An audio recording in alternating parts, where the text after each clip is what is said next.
Okay, so this is for chapter 23. The potential of two charges.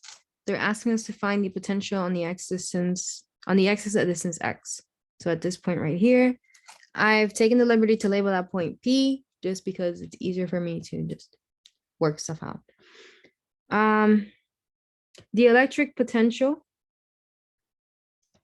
is this equation, Q1 over R1 on a point, right? Right, okay. So the electric potential at this point P is going to be the sum of the electric potential caused by this positive Q charge on this point P and this positive Q charge on this point P. And that is it's given by this. 1 over 4 pi, that's my K. Q1 over R1. This is going to be my Q1, so my Q2. Q1, my Q2 over R1, Q2 over R2. Now, the only problem here is that my R is an X or A. My R I have to find.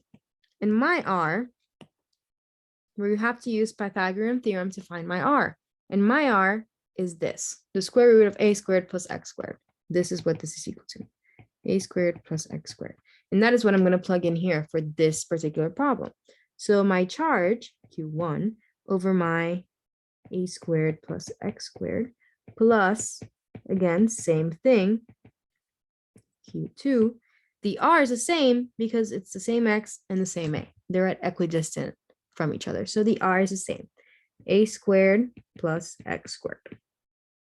Okay, great. So now let's factor some stuff out. We can factor out a 1 over 4 pi. And we can factor out, a 1 over the square root of A squared plus X squared, right? Because they both have that. So let's just do that again.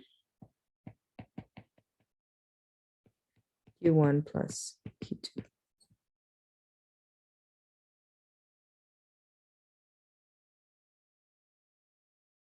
And that ends up being my equation. I actually don't like that because I don't know if that's not too like. Yeah, no, that works. Yeah, that works fine.